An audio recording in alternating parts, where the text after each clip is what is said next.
Welcome to cube TV. నేను మీ Saritha. Tollywood star hero Allu Arjun పై రాజకీయ దుమ్మారం కొనసాగుతుంది. పుష్ప 2 సినిమా విడుదల సమయంలో జరిగిన ఘటన కారణంగా అల్లు అర్జున్ ఏకంగా జైలుకి వెళ్లి రావాల్సి వచ్చింది. ఒక స్టార్ హీరో జైలుకి వెళ్లి రావడం అనేది మామూలు విషయం కాదు. తెలంగాణ సీఎం రేవంత్ రెడ్డి కఠినంగా వ్యవహరించి అల్లు అర్జున్ జైలుకు పంపించారు అనేది ఒక వర్గం వారి ఆరోపణ. ప్రభుత్వ వర్గాలు మాత్రం చట్టం తన పని తను చేసుకుపోతుంది అని చెబుతూ వచ్చారు. తెలంగాణలో అల్లు అర్జున్ వివాదం ఏ రేంజ్ లో సాగిందో అందరికీ తెలిసిందే.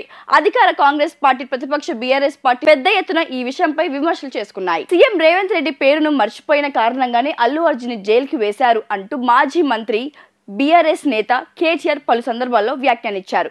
ఆ విషయం నిజం కాదని కాంగ్రెస్ నాయకులు కూడా చెబుతూ వచ్చారు. తెలంగాణలో అల్లు అర్జున్ రాజకీయ లొల్లి తగ్గింది అనుకుంటున్న సమయంలోనే ఏపీలో మొదలైంది.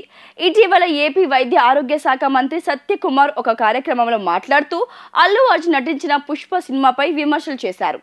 ఆయన అల్లు అర్జున్ గురించి, పుష్ప 2 గురించి సంచలన వ్యాఖ్యలు చేశారు. వీరప్పన్, పులన్ దేవి వంటి వారి జీవిత చరిత్రను రూపొందించి సినిమాలుగా విడుదల చేస్తే ఈ సమాజానికి ఏ మెసేజ్ ఇవ్వాలనుకుంటున్నారు అంటూ ఆయన ప్రశ్నించారు. స్మగ్లర్లు, బందిపోటు దొంగలను హీరోలుగా చూపించే ప్రయత్నం జరుగుతుందని, అలా చూపించడం వల్ల కొందరు నిజంగానే స్మగ్లింగ్ వైపు వెళ్తున్నారని, కొందరు దొంగతనం చేస్తున్నారని ఆయన ఆవేదన వ్యక్తం చేశారు. సినిమా ఇండస్ట్రీ వారు బాధ్యతాయుతంగా ఉండాలంటూ ఆయన సూచించారు. ఇటీవల జరుగుతున్న నేరాల్లో కొన్నింటిని పరిశీలిస్తే సినిమాలు ప్రభావితం చేస్తున్నాయని నేరస్తులు చెప్పడం మనం చూస్తున్నాం. ఇటీవల హైదరాబాద్ లోనే ఒక మర్డర్ కేసు ఎంక్వైరీ సమయంలో వెల్లడైన విషయాలు షాకింగ్ గా మారాయి. ఓటీటీలో ఒక సినిమా చూసి శవాన్ని ఎలా మాయం చేయాలనే విషయాన్ని నేర్చుకుని చేశానంటూ ఆ హంతకుడు చెప్పడం పోలీస్ వర్గాల వారికి విస్మయానికి గురి చేసింది. ఎలా అయితే సినిమాలు చూసి హత్యలు చేస్తున్నారో అలాగే స్మగ్లింగ్లు, దొంగతనం కూడా యువత అలవాటు చేసుకునే అవకాశం ఉందని మంత్రి సత్యకుమార్ ఆవేదన వ్యక్తం చేశారు. గొప్పవారి జీవిత చరిత్రను చిత్రీకరించడమే మానేశారని, కేవలం నేరస్తులను హీరోలుగా చూపించడం కోసమే సినిమాలు రూపొందిస్తున్నారంటూ ఆయన ఆవేదన వ్యక్తం చేశారు. అల్లు అర్జున్ సినిమాల్లో చేసిన స్మగ్లింగ్ ఎంతో మందికి ఆదర్శంగా నిలుస్తుందంటూ ఆయన ఆవేదన వ్యక్తం చేశారు. ఏపీకి చెందిన పలువురు మంత్రులు సైతం ఇదే విషయాన్ని ప్రస్తావిస్తూ వచ్చారు. స్మగ్లింగ్ పై సినిమాలు సమాజాన్ని నాశనం చేసే అవకాశం ఎక్కువ ఉందని పలువురు ఆవేదన వ్యక్తం చేస్తున్నారు. అయినా నేరాలు, ఘోరాలపై సినిమాలు ఏంటి అంటూ వారు అసహనం వ్యక్తం చేస్తున్నారు.